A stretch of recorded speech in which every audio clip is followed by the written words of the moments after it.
Thank you very much, Mr. Speaker. Mr. Speaker, sir, I would like to start by sending my condolences to the family and friends of the late Albert Ojwang. What happened to him is indeed a sad incident, and it should not happen to any Kenyan. Any life, one life, is a life too many when we lose. And Mr. Speaker, sir, today is a special day. It is quite unprecedented that we are having this special sitting to discuss the death of a Kenyan. And I hope that this is a precedent that we are going to set as this Senate and as a country in the whole. Because, Mr. Speaker, sir, where I come from, and I have to relate the matters happening to this country to where I come from and to the people that I represent. Mr. Speaker, sir, as we discuss the death of Albert Ojwang and the circumstances that led to his death, and I would like the Senator for Homa Bay, Senator Kajwang, and Senator Beatrice Ogola to try and understand where I'm coming from. In no way am I trying to disrespect this very sitting today here. But I would like to see some level of fairness in this country. I would like to see that the life of any Kenyan, anywhere, is important to all of us. Mr. Speaker, sir, last week, the Senator of Turkana stood on the floor of this House with a statement inquiring about the death of 40 fishermen who were killed and left in the lake, and 4 other individuals who were detained and then killed thereafter. And not a single senator requested for a special sitting for those 44 individuals. Not a single senator. Not this country begged for questions about the death of those individuals. Not the main media, not even on the social media. So it begs the question, are there some Kenyans who are more equal than others? Are we to believe that we are brothers and sisters or cousins in that matter? Or maybe there are cousins who are more equal than others.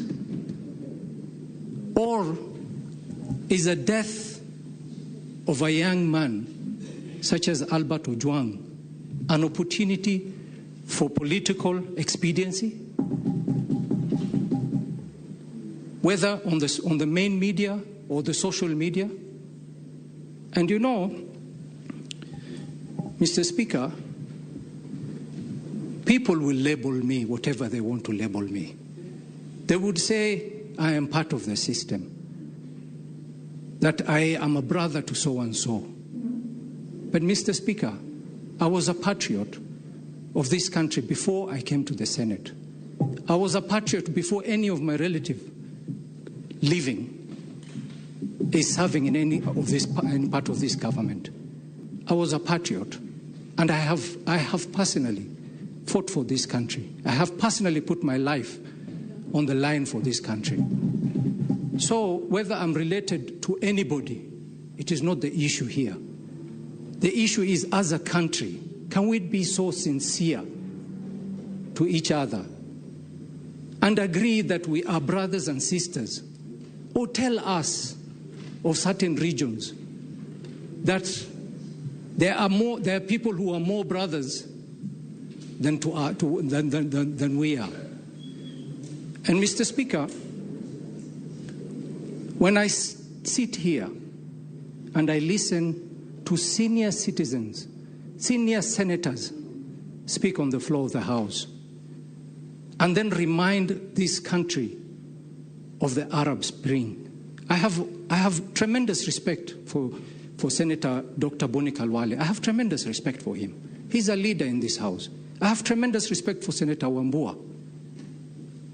But they both mentioned the Arab Spring. Senator Wambua yesterday, today Senator Boni Kalwale, reminding us as a country of the Arab Spring, reminding the youth of this country about the Arab Spring.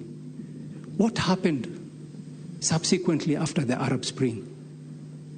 Any of those countries, mention them. Have they benefited in any way? Constantly reminding the youth of this country that you have an option, and that option is the Arab Spring. Look at the Arab Spring. Take an example from them and superimpose it on this country. Mr. Speaker, sir, that is very unfortunate. We shouldn't be going that way. Mr. Speaker, sir, we must remember that any seeds that we sow today, we will reap the results not far too long.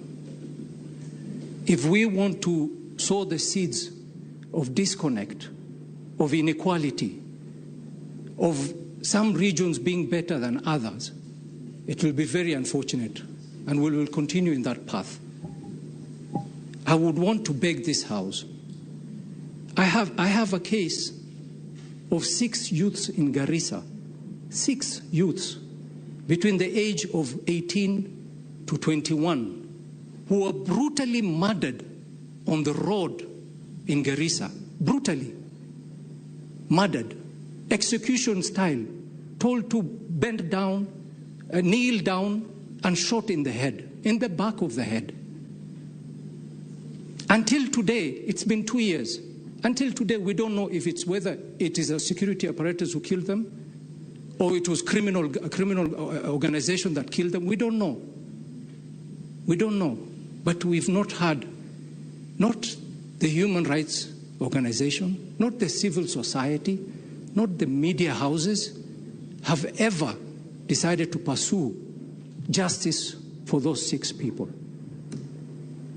If this continues, some of us or some senators here will feel disconnected from the rest of the country, and we will not feel for the pain of some people, which will turn us to less of a human.